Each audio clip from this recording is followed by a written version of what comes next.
Hi, I'm Sloane, and this is the story of the night my family laughed at me like I was a punchline, and the months that followed, where I made sure they'd never forget what it cost them. The house smelled like old money and roasted lamb. That kind of buttery, herby richness that seeps into the curtains and makes you think, for just a second, that everything is warm, safe, nostalgic even. But the second I stepped through the threshold, that illusion shattered, like it always did. "Look who actually showed up," my cousin Carter grinned, standing by the drinks cart with a whiskey in hand and arrogance in his teeth. I smiled without showing any. "You still working at your daddy's firm or just living in the lobby now?" His grin faltered just long enough for me to enjoy it. It was petty, but I'd earned it. Inside, the dining room was set like a magazine spread: gold-edged chargers, crystal water goblets, and those little handwritten place cards my aunt insisted on printing in cursive, like anyone here couldn't recognize their own name without a flourish. I walked toward the table, looking for mine. It wasn't near the head, not beside my parents, not even close to the middle. It was down at the end, tucked next to the kitchen entrance, by the folding chair, between Great Aunt Melanie, who forgets she already told you the same story 12 times, and the youngest cousin's high chair. That's where they put me. "Thought you'd be late," my mother said, breezing past with a bowl of glazed carrots. "We almost didn't save your spot." I blinked. "You mean the one next to the toddler and the woman who calls me Stephanie?" She laughed lightly, like we were just trading harmless jabs. "Don't be dramatic, Sloane. We're just happy you're here." They weren't. They were amused that I was here, that I had dared to show up to another family dinner still figuring things out, still unpartnered, still self-employed. Their word, not mine, and still not on their version of a success chart. I took my seat without another word, folding my napkin, breathing slowly. The dinner began. There was Carter, bragging about closing a property deal in Miami. Off-market, all cash. There was Lila, his sister, talking about her new nonprofit, which my father donated to, of course.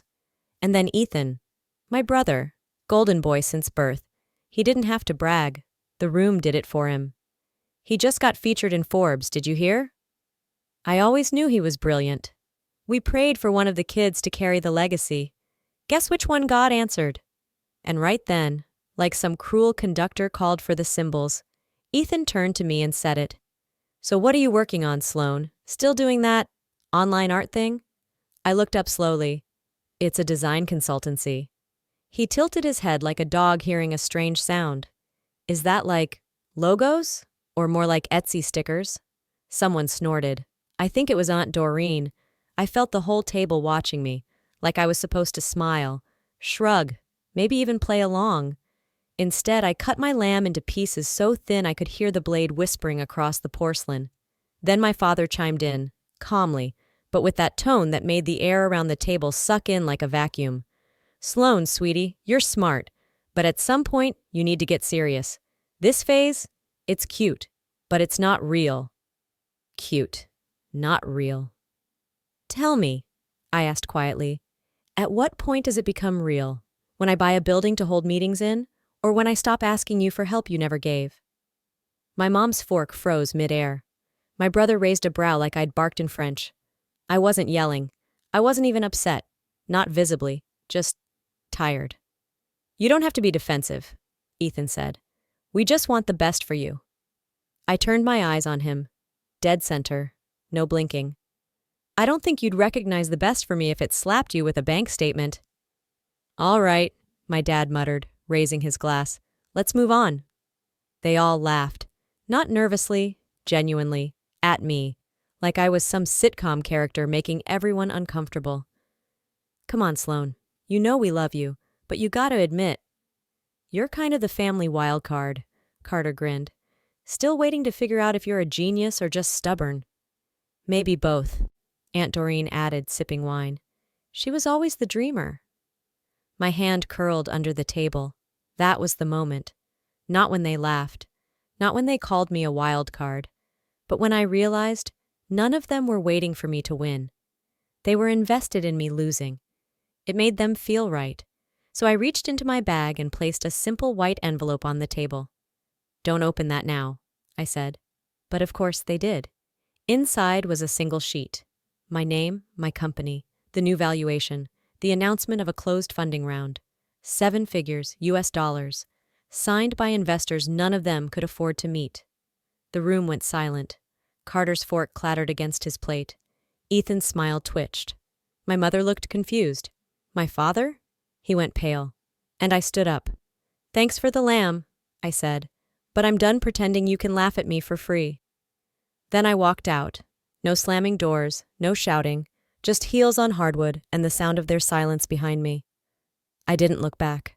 The door to the investor mixer wasn't grand, just a matte black frame with a scuffed silver handle. No red carpet, no spotlight, just a handwritten sign that said, Startup Pitch Night Back Patio. It was raining. Not enough to cancel the event, just enough to keep the posers away. The ones who came for selfies and startup buzzwords. What remained were people who carried umbrellas with purpose, who wore sneakers with worn soles, and kept pitch decks folded into the front pockets of denim jackets.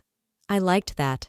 I'd been invited as a guest observer, which is code for someone no one expects to say anything useful. Perfect. The patio behind the cafe was tented in string lights and the smell of overbrewed coffee. Folding chairs circled a collapsible table where 3 founders sat with prototype demos. One had a smart pill case, another a parenting assistant app, and one kid, with a VR headset, still had sticker glue on his laptop. And then there was me, in the corner, hoodie zipped up, listening. At 7:15, the moderator called out, "Last pitch spot open. Anyone want to jump in?" Everyone looked around, avoided eye contact. Typical. Then a voice behind me said, "Letter." I turned. A man with a worn navy blazer, 5 o'clock shadow, and a conference badge that simply read KM was gesturing toward me. "I saw you scribbling in the back all night. Either she's brilliant or she's silently planning to rob us." People laughed. I didn't.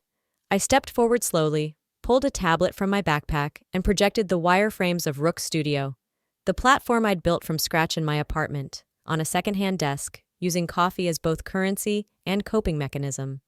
"Freelancers don't need another invoice tracker," I began. "They need a battlefield plan, a central command. This isn't just a calendar. It's strategy, time, task, tax, legal template, all in one." I didn't blink. I didn't ask them to care. I showed them why they would. When I finished, the moderator gave a half applause. A few attendees nodded. One guy whispered, "Damn." But the man in the navy blazer, the one who called on me, stayed quiet. He didn't clap. He just stared. After the session ended, I packed my things. I had no cards, no flashy one-pager, just a QR code on the back of my phone that linked to the beta. I didn't expect follow-up. That was never the plan. I was halfway to the bus stop when I heard footsteps behind me. "You designed your back-end logic from scratch," the voice said. I didn't turn. "I've seen your badge. You already know the answer," he chuckled. "You know who I am then?" "I know you're not wearing that blazer for fashion." Pause. "I'm part of Westglass," he finally said. "We backed Carter Tech's Series A round." I stopped walking. "You work with my brother?" He raised an eyebrow. "You're related to Ethan Carter?" I said nothing. The silence told him enough. "Interesting. That makes this more complicated." I turned, fully facing him now. "You know his product isn't scalable," I said. He nodded. "We were starting to realize that." "He outsourced the backend to a ghost dev team, fired them 2 months ago. Doesn't even know where the API calls land anymore." He smiled slowly, like a man seeing his own reflection in a funhouse mirror. "You built something cleaner, leaner, smarter. That's why I didn't pitch to Westglass." He exhaled. "You're not here to beat your brother. You're here to replace him." I reached into my bag, pulled out a white envelope. No logo, just sealed. Quiet. Inside is a license agreement, exclusive backend rights, modular tech stack, optional white label offer, valid for 14 days. He took the envelope, thumbed its edge. "What if I don't open it?" I shrugged. "Then I'll walk into the next building with more chairs." I walked away. I didn't wait for his answer. 3 days later, I got an email. Subject: "We read the deal. Body: we want in. Signature: KM, Managing Partner, Westglass Capital." Back when I was still Sloan, the failed graphic designer, Ethan's company had bought a tiny boutique dev startup to help them scale faster. They wanted someone to clean up UI junk code, rebuild dashboard tools, and package it for investors. Guess who they contracted for the rebuild? Me, under an alias. They paid a ghost consultant, who was me, $12K to refactor their framework. I took the code, gave them the surface layer, and rebuilt the real version in parallel. I added layers, logic, system-level optimization, and then I sold the shell, to them, at a discount, like selling someone a map, after keeping the road. I knew they wouldn't read the fine print. They never did. That's why, 6 months later, their platform started glitching, slowing, timing out. I watched Ethan's LinkedIn light up with job postings and seeking front-end lead messages. They had no idea why their engine sputtered, because I had taken the key, and now Westglass had the replacement ignition, me.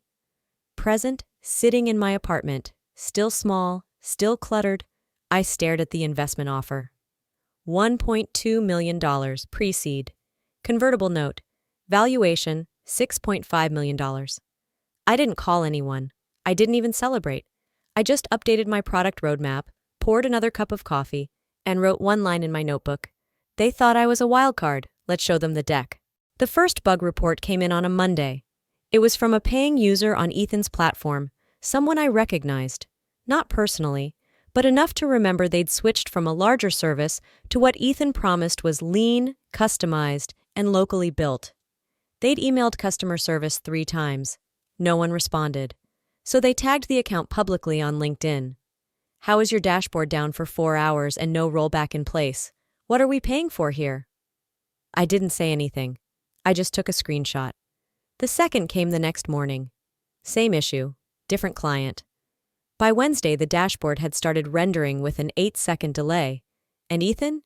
Ethan was at a yacht club brunch, posing in front of champagne flutes and calling himself an operator at scale. I stared at the post on my screen, then looked at the timestamp on the latest alert from their broken API. They were burning from the inside, and too drunk on their own image to smell the smoke. When a machine breaks, it doesn't scream. It whispers. Silent failures, delayed responses, memory leaks. And in the case of Ethan's system, it wasn't failing. It was running code that was never built to scale past 30 clients. The architecture they had inherited, the one I had designed under an alias, was lightweight on purpose, by design, for consultants, not corporations.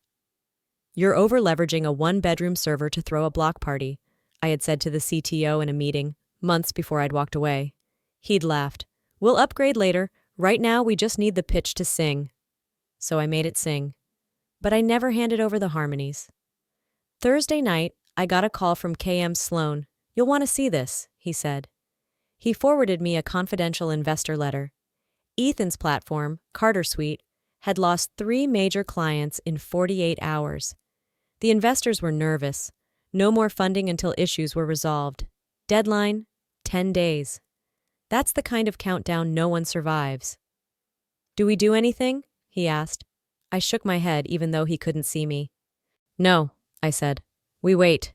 He was quiet for a second. You know this is personal for them. He'll assume this is about revenge. Let him, I replied. He's never been good at assuming correctly.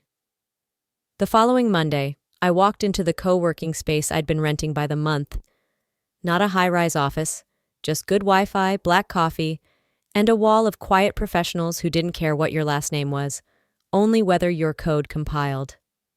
I opened my laptop, logged into Rook Studio, and checked the numbers. We'd tripled users in the last 2 weeks. Retention rate, 87%. Referral rate, climbing. More than growth, though, there was traction. Real people. Freelancers, small agencies, even a few nonprofits. They weren't impressed by buzzwords. They just wanted a system that worked. One message read, I've never had a platform anticipate what I needed before I clicked. Whoever built this gets it. I reread that line 3 times. Not because I needed validation, but because for the first time in years, it felt like something in me had been seen, not just tolerated. Later that afternoon, I got a text. From Mom. He's struggling, Sloan. Things are really hard on your brother right now. Maybe you two should talk. I didn't respond. A minute later, she followed up. You've always been the calmer one, more thoughtful. He's prideful, you know that. Just reach out? That's when the twist hit me. They didn't know. Not just about my involvement.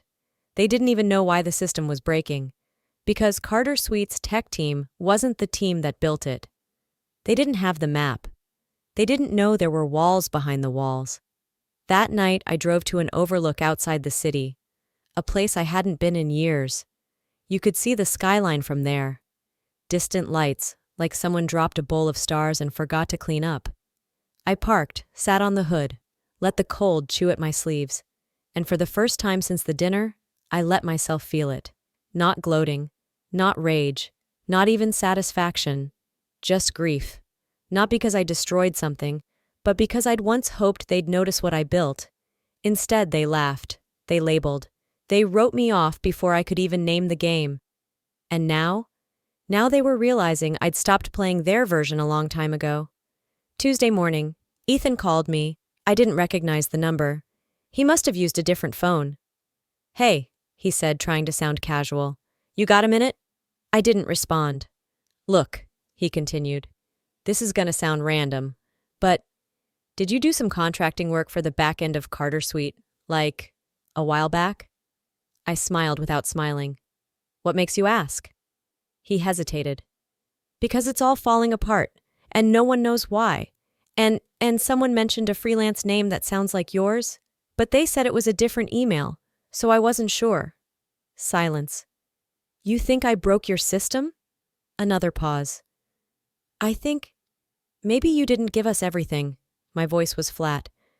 You never asked for everything, Ethan. You asked for something pretty, something pitchable, and that's exactly what I gave you. You used me. No, I said. You paid me. Then you ignored the instructions. Then you scaled a house on matchsticks. He exhaled sharply. Do you have any idea what this is doing to Mom and Dad? They're worried sick. They put in money too. I looked out the window. No, Ethan, you dragged them into it. Don't blame the fire on the person who told you where the exit was. He started to say something else, but I ended the call. It started with a voicemail. Not from Ethan this time, from Dad. His voice was low, measured, but the kind of measured that comes after pacing a room for 30 minutes, hands on hips, jaw tight. Sloan, I think we need to talk. Things are a bit tangled right now. We could use your insight. Maybe stop by the house tomorrow night. I played it twice. Dad never called. He forwarded tax articles, linked investment podcasts, occasionally sent a thumbs-up emoji when I texted something vaguely career-related. But a voice call? That was reserved for hospital visits or death announcements. So I showed up. Not because I owed them, but because something told me this wasn't about Ethan anymore. They were all there. Ethan pacing near the fireplace, Mom in the kitchen pretending to prep something but really just eavesdropping through the half wall, and Dad sitting at the dining table, arms crossed like a man trying to lead a board meeting without notes. They didn't greet me with hugs, just glances, like I'd walked in wearing a badge they didn't know how to read. Thanks for coming, Dad said. I shrugged out of my coat and sat. Didn't touch the tea Mom slid toward me. Didn't ask how anyone was doing. I figured if we were pretending to be business people now, I'd stick to the tone. What's going on? Ethan cleared his throat. There's been some complications, back-end issues, infrastructure collapse, clients dropping faster than we can patch. The board's asking questions I can't answer. I raised an eyebrow. Have you tried telling them you built your stack on a blueprint you didn't understand? His eyes narrowed, but he didn't bite. Not yet. Dad leaned forward. We've seen your product, Sloan. Rook Studio. It's impressive. I didn't respond. Just let the silence make them work harder. Mom broke it. We were thinking, what if you came in, just for a while, helped stabilize Carter Suite, clean up the mess? We could restructure, maybe bring you on officially. You want me to save it? I asked flat. Ethan spoke too fast. Not save, just guide. You're good with systems. No, I said. You want me to mop up the flood after ignoring the warning signs taped to the pipes. Why does everything have to be so personal with you? Ethan snapped. Because you made it personal, I shot back. When you laughed. When you dismissed. When you told people I was doing arts and crafts online while I rebuilt the damn engine you're now choking on. He looked like he wanted to yell. Instead, he ran a hand through his hair, exhaling hard. Sloan, this isn't about ego anymore. People's jobs are on the line. There it was, the first twist of the knife, the emotional appeal. Mom stepped closer. We invested in Ethan's company, honey, most of our savings. I turned to her, expression unchanged. I know. Her eyes flickered. You knew? I knew when Dad asked me about rolling over my student bonds. Knew when you suddenly sold the lake cabin but claimed it was for decluttering.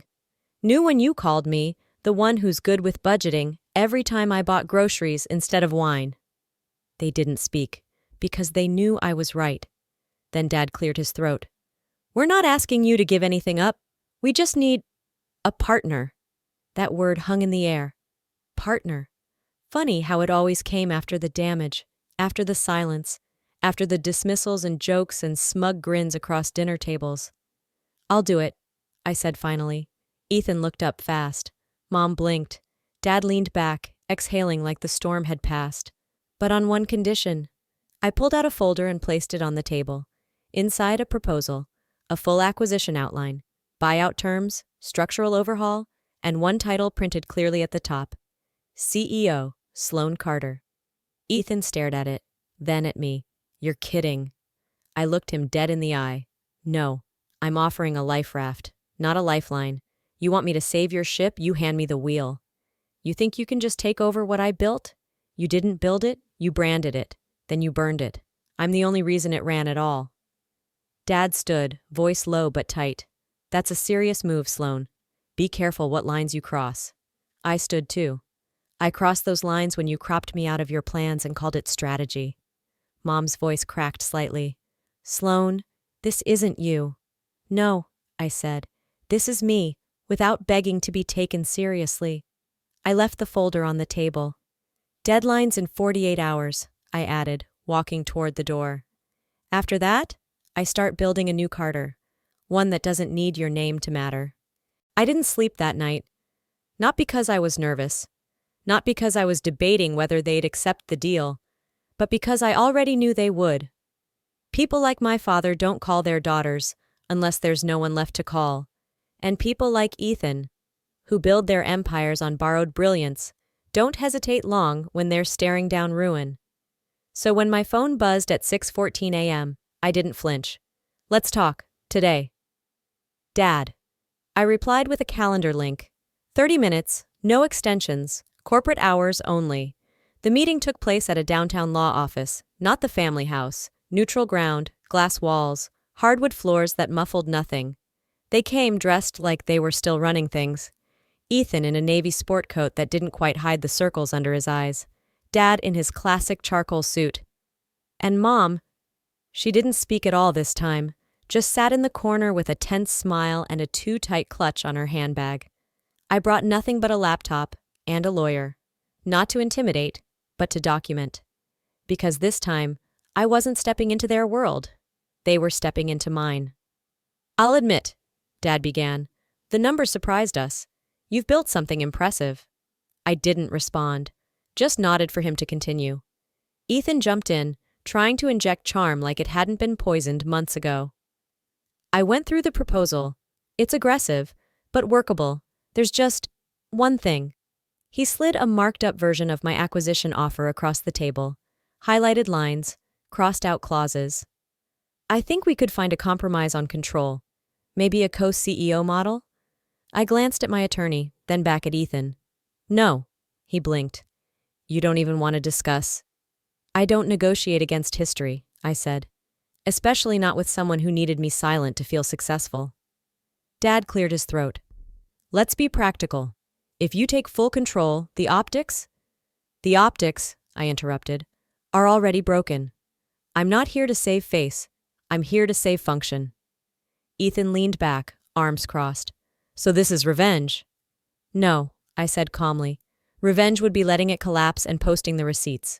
A beat of silence. Then I added, this is ownership. You wanted me to act like I belonged? Fine, I'll act like it.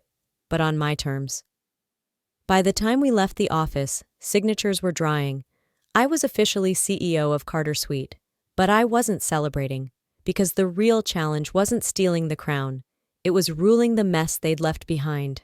I gave Ethan 48 hours to clear out his office. No email forwarding, no farewell speech, just a clean break.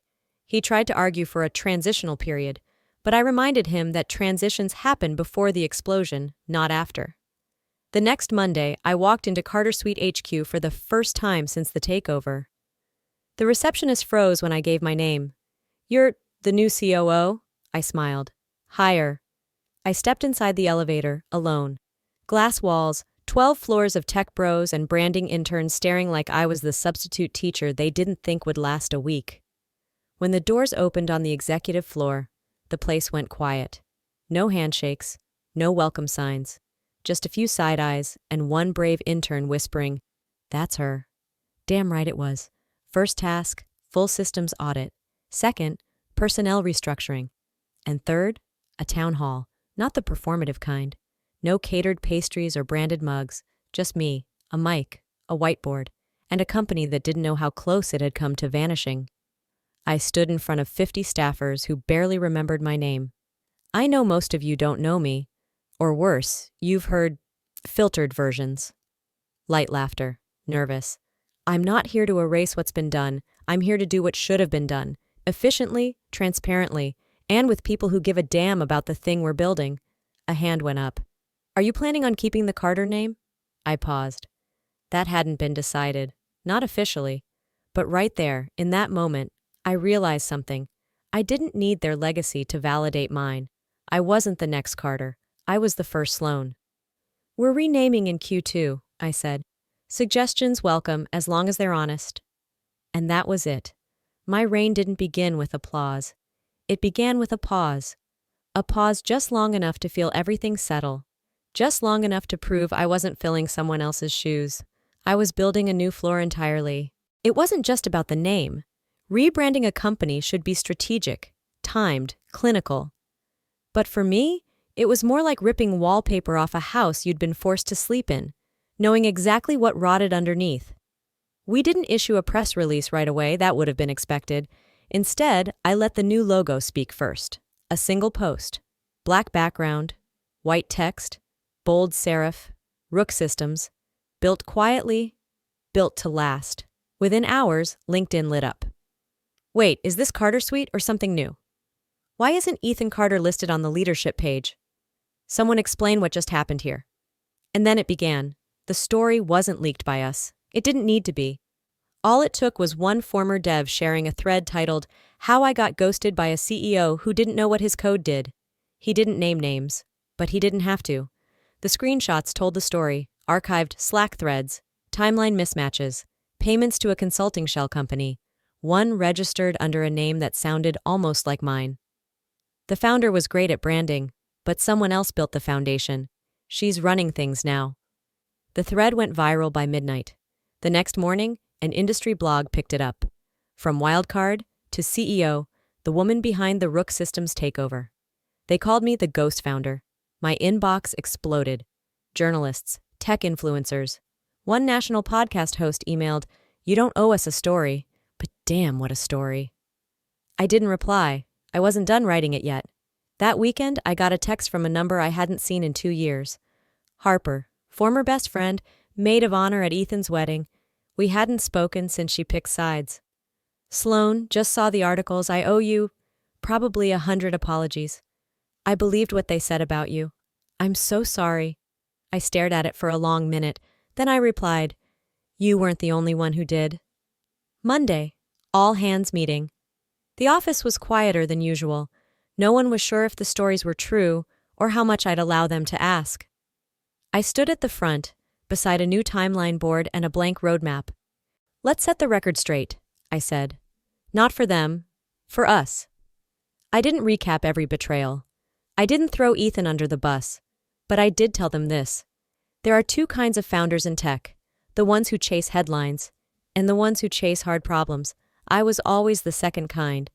You just didn't see me yet. Then I pointed to the board. "We're shipping our biggest update next quarter, not to prove a point, but because that's what we were always meant to do. Later that afternoon, I sat alone in the CEO office for the first time. No champagne, no victory playlist, just a quiet view of the city and the faint hum of a heater kicking on behind the glass. That's when the email came in. Subject: Request for comment sender, Ethan Carter. I opened it, a single line. You win. Hope it was worth everything.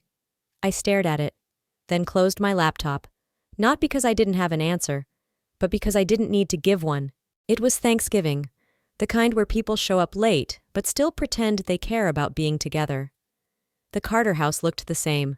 Same cream curtains, same polished floors, same scent of roasted things meant to remind us we're family.